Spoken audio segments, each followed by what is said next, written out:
क्या तुमने ये नोटिस किया है, एक इंसान रूम के अंदर एंटर होता है और सब लोग उसकी तरफ ऑटोमेटिकली अट्रैक्ट होने लगते हैं। वो इंसान जो अभी एंटर हुआ, ना वो सबसे ज्यादा हैंडसम है, ना सबसे ज्यादा रिच है और ना सबसे ज्यादा लाउड है, फिर भी उसमें कुछ तो मैग्नेटिक है। वहीं दूसरी तरफ उस रूम में कुछ लोग एंटर कर रहे हैं जो हैंडसम भी है, रिच भी है, लेकिन तब भी वो इग्नोर्ड है। तो फिर यहाँ पर डिफरेंस क्या है? रियलिटी है कि अट्रैक्शन सिर्फ लुक्स का गेम नहीं होता। आप कैसे बात करते हो, कैसे सुनते हो, कैसे रिएक्ट करते हो और कैसे दूसरों को फील करवाते हो, ये सब कुछ मिलकर आपकी पर्सनैलिटी बनती है। और आज की वीडियो में मैं आपको कोई फेक कॉन्फिडेंस या फिर फेक मैनिपुलेशन नहीं सिखाने वाला हूँ। मैं आपको कुछ रियल सोशल हैबिट्स बताने वाला हूँ जो एक इंसान को नेचुरली बहुत अट्रैक्टिव बना देती है। तो इस सीक्रेट को अगर आप जानने के लिए रेडी हो तो मैं आपको बताने के लिए रेडी हूँ, और अगर हम दोनों ही रेडी हैं तो विदाउट वेस्टिंग एनी टाइम चलिए सीखते हैं।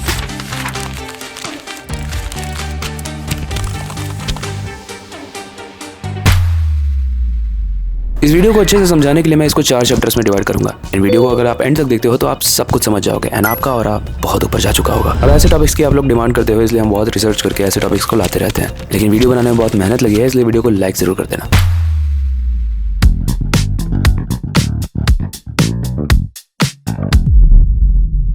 अगर आप चाहते हो दूसरे लोग आपकी पर्सनालिटी से अट्रैक्ट हो तो सबसे पहले आपको अपनी नर्वसनेस पर काम करना होगा, क्योंकि ये जो अट्रैक्शन होता है ना, ये सिर्फ लुक्स या फिर कम्युनिकेशन स्किल्स से नहीं बनता। अट्रैक्शन तब बनता है जब आपकी प्रेजेंस काम, सिक्योर एंड नेचुरल फील हो। प्रॉब्लम ये है कि जितने भी लोग होते हैं ना, ये सोशल सिचुएशन में फिजिकली तो प्रेजेंट होते हैं लेकिन मेंटली नहीं। उनके दिमाग में बस यही चल रहा होता है कि लोग मेरे बारे में क्या सोच रहे होंगे, कहीं मैं ऑकवर्ड तो नहीं लग रहा, या फिर मुझे कुछ स्मार्ट सा बोलना चाहिए। अब इसी ओवर थिंकिंग के चक्कर में वो रियल कम्युनिकेशन को ही मिस कर देते हैं। अब एक सिचुएशन लेते हैं, मान लो आप एक कॉलेज के कैंटीन में हो जहाँ पर ग्रुप ऑफ पीपल हैं जो आपस में बहुत बात कर रहे हैं, काफी इंटरेक्ट कर रहे हैं, हंस रहे हैं, खेल रहे हैं। आप चाहते हो कि आप उसमें शामिल हो। थोड़ी देर तक आप सोचते भी हो और आगे बढ़ने भी लगते हो, लेकिन लास्ट सेकंड में आप सोचते हो छोड़ो यार। अब यही वो स्मॉल मोमेंट होते हैं जहां पर आपकी पर्सनालिटी बिल्ड या फिर ब्रेक होती है। अभी जो मैंने आपको सिचुएशन बताई, वहां पर पार्टिसिपेट करना बहुत जरूरी था। उससे उसका कॉन्फिडेंस बढ़ता और सोशल इंटरेक्शन भी एनहांस होता। अब ये सिचुएशन हम सब में से बहुत लोगों के साथ होती है, इसलिए इसको सॉल्व करने के लिए एक सिंपल सा रूल याद रखना। आपको प्रेजेंट में रहना है और हर कॉन्वर्सेशन में जरूरी नहीं है कि आप फनी ही साउंड करो या स्मार्ट ही साउंड करो।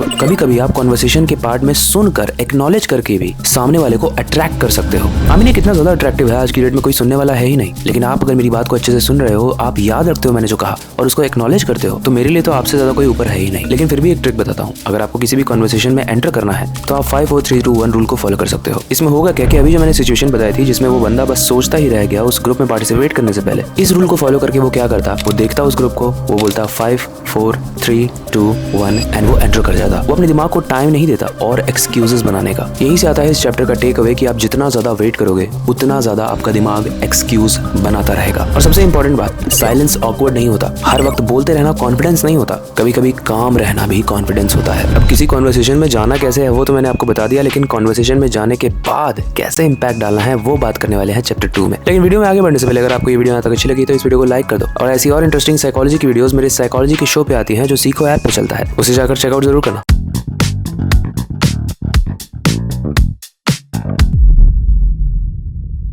देखो, अट्रैक्शन का सेकंड रूल है, लोग आपको बाद में सुनते हैं, पहले वो आपको ऑब्जर्व करते हैं। आप रूम में कैसे एंटर करते हो, कैसे खड़े हो, कैसे देखते हो, ये आपके मुंह से निकलने वाले वर्ड से पहले इंप्रेशन क्रिएट कर देते हैं। और इन्हीं ट्रेट्स का सबसे पावरफुल ट्रेट होता है आई कांटेक्ट। हमारी जो आंखें होती है ना, वो बिना बोले हमारे कॉन्फिडेंस को झलका देती हैं। इसलिए ये बहुत इंपॉर्टेंट है कि किसी भी कॉन्वर्सेशन में अगर आपको कॉन्फिडेंट लगना है तो आप आई कांटेक्ट करो। लेकिन एक स्ट्रॉन्ग आई कांटेक्ट का ये मतलब नहीं होता है कि आप बस स्टेयर करते रहो। आप 80-20 रूल को फॉलो कर सकते हो। जब आप किसी से बात कर रहे होगे तो 80% आप नेचुरल आई कांटेक्ट करोगे, यानी मैक्सिमम टाइम आपको सामने वाले की आंखों में देखना है बात करते हुए। जैसे मैं कैमरे की आंख में देख रहा हूँ तो आपको ऐसा लग रहा होगा कि मैं आपको देख रहा हूँ। इससे होता क्या है कि कम्युनिकेशन की अंडरस्टैंडिंग और ज्यादा इंप्रूव होती है। सामने वाले को ऐसा लगता है कि सामने वाला जो बोल रहा है उसका उसके ऊपर प्योर अथॉरिटी है और वो जानता है कि वो क्या बोल रहा है। इसके अलावा एक और रूल है, जब आप बोल रहे हो तो आप अपने आई कांटेक्ट को एकदम चिपका के रखोगे, और जब सामने वाला बोल रहा है तो थोड़ा बहुत आप उसके फोरहेड पे या उसके आईज पे या फिर कैजुअली लुक अवे भी कर सकते हो। बेसिकली जब आप बोल रहे हो तो आप हार्ड आई कांटेक्ट रखोगे, एंड जब सामने वाला बोल रहा है तो आप सॉफ्ट आई कांटेक्ट रखोगे, लेकिन आई कांटेक्ट इज कांस्टेंट। अब आते हैं स्माइल पे। देखो, ये जो फेक स्माइल होती है ना, ये लिप्स पे होती है और ये पता चल जाती है, कुछ ऐसी होती है।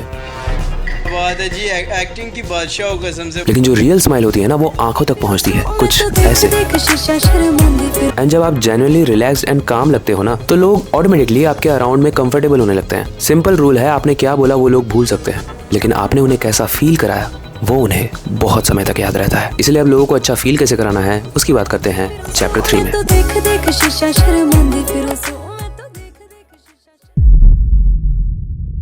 अच्छा, आप कौन से बंदे के अराउंड रहना ज्यादा पसंद करोगे? एक इंसान है जो आपकी बहुत ज्यादा बेइज्जती करता है और आपकी आवाज को नहीं सुनता है, आपकी बातों को नहीं सुनता है। वहीं पर दूसरा इंसान है जो आपकी बहुत रिस्पेक्ट करता है और उसके पास से भी बहुत ही वार्म एंड वेलकमिंग वाइब आती है। ऑब्वियसली आप सेकंड वाला चूज करोगे, राइट? लोग ऐसे ही हैं and that's the third rule of attraction. लोग उन्हीं लोगों के अराउंड रहना चाहते हैं जो उन्हें रिस्पेक्टेड एंड वैल्यूड फील कराते हैं। इसीलिए चार्मिंग बनना मतलब लाउड या फिर फनी होना ही सिर्फ नहीं होता। कभी कभी जो बेसिक कर्टसीज होती है ना, वो भी आपकी पर्सनैलिटी अट्रैक्टिव बनाती है। बेसिक कर्टसीज जैसे कोई आ रहा है तो उसको सीट ऑफर कर देना, उसके बाद बैठना, प्लीज या फिर थैंक यू का यूज करना। या फिर ये भी हो सकता है कि किसी को जेन्युइन कॉम्प्लीमेंट देना, या फिर किसी को कोई बेइज्जती कर रहा हो तो उसको बोल देना कि आई गेस वो अनकंफर्टेबल हो रहा है। ये सब चीजें ना सामने वाले को बड़ा स्पेशल फील कराती हैं। ये चीजें सामने वाले को सिग्नल देती है कि आप कंसिडरेट हो। और जब कोई भी इंसान आपके सामने इमोशनली सेफ फील करता है ना, तो नेचुरली उसका ट्रस्ट आपकी तरफ बढ़ने लगता है। एक और पावरफुल ट्रिक है कन्वर्सेशन में सामने वाले का नाम यूज करना। जैसे वैभव भाई, काफी टाइम बाद मिले हम लोग। बस इतनी सी लाइन इंस्टेंटली कन्वर्सेशन को पर्सनल बना देती है। मैं जब किसी भी कॉलेज इवेंट में जाता हूँ ना, तो वहाँ पर जाने से पहले, स्पीच देने से पहले, ऑडियंस से इंटरेक्शन करने से पहले उसका नाम पूछता हूँ, ऑडियंस में से किसी भी रैंडम इंसान का,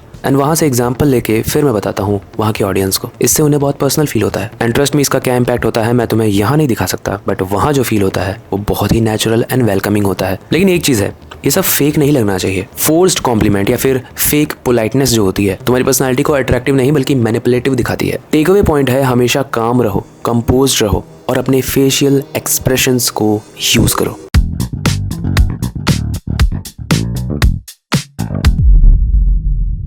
देखो, रिएक्शन कंट्रोल जो है ना, वो सबसे पावरफुल रूल है। एक इंसान की स्वीट पर्सनैलिटी आपको तब तक दिखेगी जब तक उसे कोई क्रिटिसाइज नहीं करता है। लेकिन जब उसे कोई क्रिटिसाइज करता है, उसे कोई टीज करता है या फिर इंसल्ट करने की कोशिश करता है और वो इंस्टेंटली डिफेंसिव होने लगता है, तो सामने वाले को सिग्नल मिलता है कि उसने आपके वीक पॉइंट को पकड़ लिया है। और ये चीज आपको सिग्मा या फिर अल्फा नहीं बल्कि इनसिक्योर और वीक दिखाती है। स्ट्रॉन्ग पर्सनैलिटी का ये मतलब होता है कि अगर आपके सामने कोई कुछ बोले भी तो भी आप बैलेंस लूज ना करो। बेसिकली आपको ट्रिगर करना बहुत मुश्किल होना चाहिए। और इस सिचुएशन को हैंडल करने का सबसे बेस्ट तरीका है ह्यूमर। जैसे एक बार मुझे किसी ने बोला था कि भाई तू बड़ा ओवर कॉन्फिडेंट रहता है, तो मैंने बोला था कि हाँ, मुझे ये जो कॉन्फिडेंस है ना, ये मैंने सेल से खरीदा था, तो सस्ता वाला है। क्या बात है सर। ऐसे में सामने वाला भी हंसा था और मैं भी हंसा था और ये सिचुएशन बहुत ही लाइटन हो गई थी। वर्सेस उसने जब मुझसे बोला और मैं भी एकदम तन के बोला होता या फिर उसे गाली गलौज कर दिया होता या फिर बहुत हार्श हो गया होता, तो उसे मेरा वीक पॉइंट पता चल जाता और कल जाके वो लोगों को बताता कि यार मैंने ऐसे बोला और उसने ऐसा बोला। बेसिकली मैंने सामने वाले और अपने दोनों ही मूड को लाइट कर दिया और इनसिक्योर भी फील नहीं हुआ। इसे कहते हैं इमोशनल कंट्रोल। एंड जब भी आप इसे कर पाते हो, ये आपको emotionally, physically, mentally strong feel कराता है। और हो ही नहीं सकता अगर आप इमोशनल कंट्रोल कर पा रहे हो तो आप अट्रैक्टिव ना लगो। एंड में अट्रैक्शन का असली मतलब समझो। अट्रैक्शन सिर्फ यही नहीं है कि लोग आपको लाइक करें, बल्कि अट्रैक्शन का मतलब ये है कि आप खुद को फिजिकली, मेंटली और कॉन्वर्सेशन वाइज इतना स्ट्रॉन्ग बना लो कि किसी की अप्रूवल की जरूरत ना पड़े आपको। और जब ये चीज आपके अंदर आ जाती है ना, तो ट्रस्ट मी, लोग आपके आसपास आना स्टार्ट हो जाते हैं। लोग पूछते हैं कि तूने ये कैसे किया, पहले तो तू बड़ा अजीब दिखता था,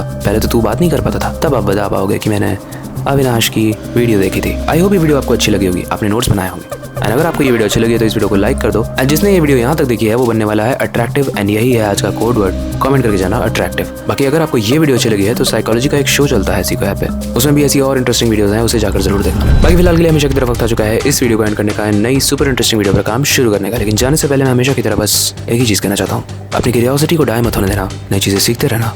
मिलते हैं अगली वीडियो में। बाकी ऐसी वीडियोस को देखो, सीखो, आगे बढ़ो।